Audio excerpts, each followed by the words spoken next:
Welcome to my How Healthy Are You monthly educational podcast. My name is Dr. Thomas Brewer. I'm a PhD chemist and nutritional blood microscopist.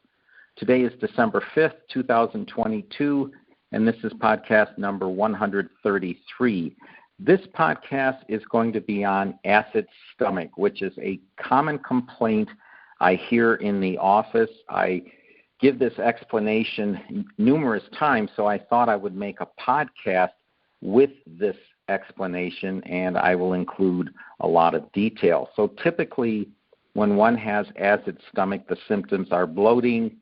They may have GERD, which is a reflux disease. They could just have acid reflux.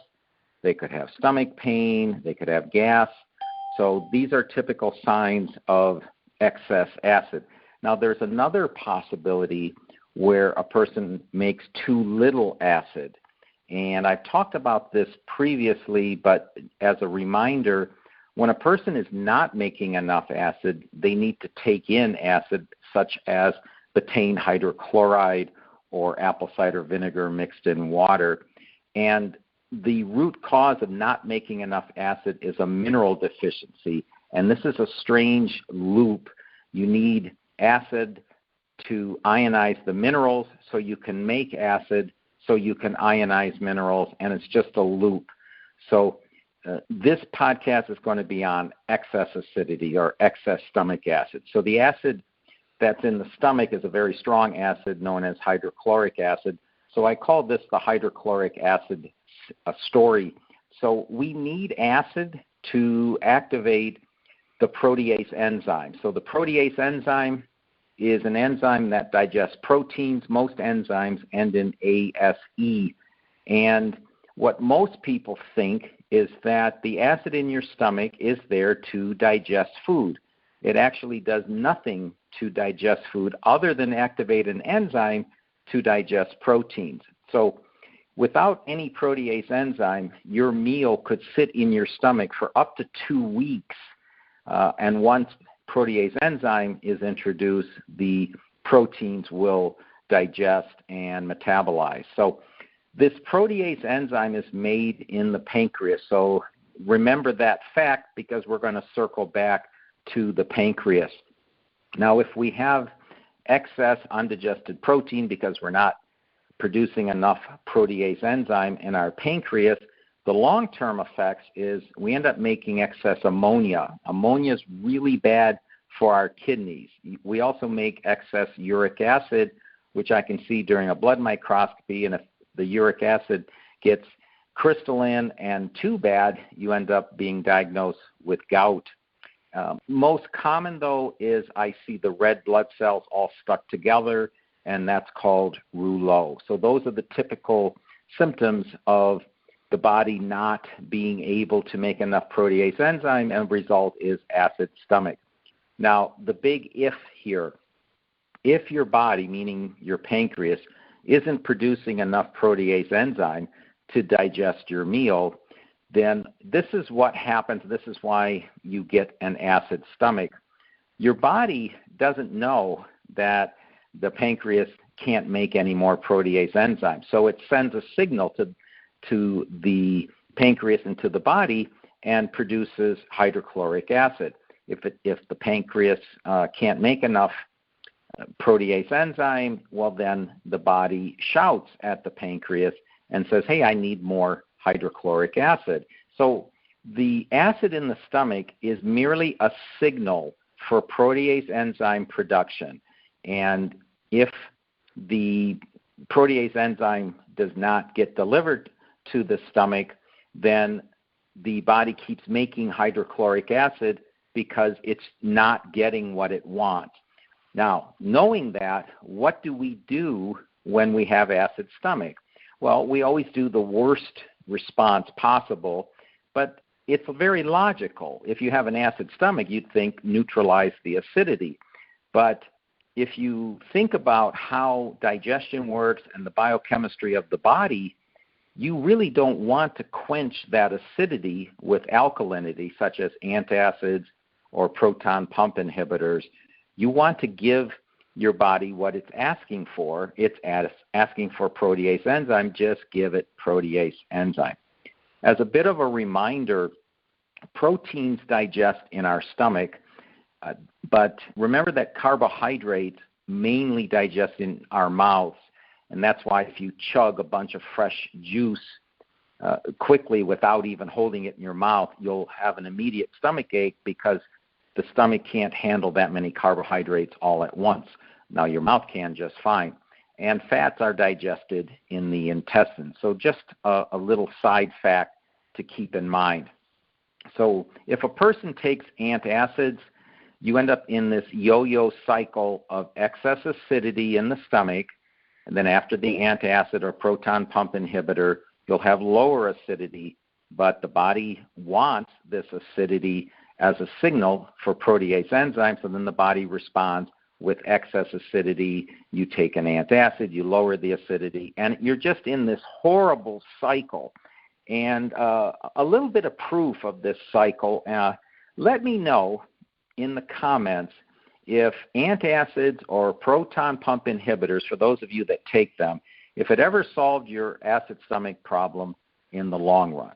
So I know it'll solve the problem very short term, but you'll never stop taking them. You'll never prevent the body from producing this excess acid unless you get more enzymes into the stomach. So it's a temporary relief when one takes antacids, which just lower the acidity of the stomach. The problem actually will keep getting worse, and you'll need more and more antacids. But people keep doing this for years and years because I don't think they realize, I don't even think they ever stopped and thought about the root cause of their acid stomach. And the answer isn't a big mystery. It's really basic biochemistry, but a lot of this is not taught by medical doctors because it's much easier to sell someone proton pump inhibitors or to tell someone to go to the drugstore and take antacids than to tell them the real cause. So getting back to the pancreas, like I said, why does the pancreas not make enough protease enzyme if you're in this situation? Well, there's two reasons. One, the pancreas is an organ, and as you're getting older, your factory, the pancreas, is getting older. And you lose the ability to make protease enzyme at a rate of about 1 to 2% a year after the age of 20. So if you have poor genetics, you're probably losing 2% per year in your body's ability to synthesize protease enzyme in the pancreas. The second reason is there's another use for the pancreas. It also makes two important hormones, insulin and glucagon. So insulin and glucagon are a pair, just like testosterone and estrogen are a pair. So the hormones are always in pairs. And you probably know about insulin. So when a person consumes excess sugar, like we all do, you end up having to produce excess insulin. And then to combat that excess insulin, you need excess glucagon. Well, this leads to pancreatic stress because the pancreas is making these two hormones. The pancreas swells. It becomes less efficient. So there's two big reasons why the pancreas can't even keep up with our body's needs to digest proteins. So the solution, like I said before, give the body what it needs. Take enzymes with your meals.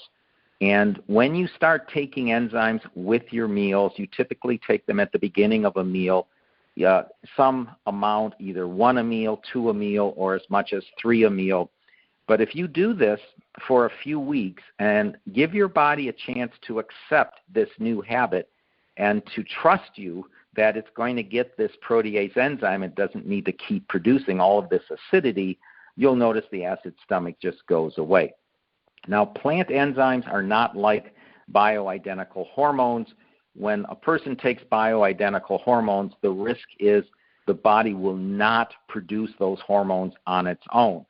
But with plant-based digestive enzymes or plant enzymes, you'll still produce your own digestive enzymes in your organs.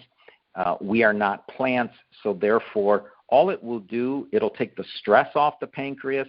It'll also take the stress off the liver. The liver's a chemical plant of the body, and the liver also produces enzymes, but it will not prevent them from making enzymes. So it'll be an assist to take the stress off those organs. Now, big note here, if you have an ulcer, don't take enzymes. So most people know if they have an ulcer or not, but enzymes will make the ulcer worse. So instead, I recommend you heal the ulcer, and the best way to do that is with the Aloe Ace Max. It'll take you a few months, then start taking plant enzymes. Okay, so again, like I said, with enzymes, you start slowly, typically 1 a day, then 1 a meal, then 2 a meal, and then if you need to go up to 3 a meal. But do this at the beginning of the meal. Now, since we are aging, our ability to produce enzymes only decreases with time. So these are all the enzymes, not just the digestive enzymes. So if you need plant enzymes now, you will only need more in the future. But that future will be a higher quality of life. So go ahead and start enjoying your meals. Meals are fun, but they're no fun with stomach pain. Now, if you can find an enzyme product with more protease than the one I offer through Enriching Gifts, which is 130,000 units, they're called HUT. So 130,000 of these units per capsule. If you can find one for less money, the manufacturer will provide you $1,000. So far, nobody has done that, but I always like to throw it out there. I check the enzyme world every time I'm in a vitamin store and every time I'm online, and so far I have not found anything that has over 100,000 HUTs per capsule. Typically, I find products with about 10,000 HUTs of protease enzyme, which make these products extremely expensive because you have to take so many more to get the same activity. Okay, thank you for listening, and my next podcast will be January 2nd. Please share this information and don't keep me a secret.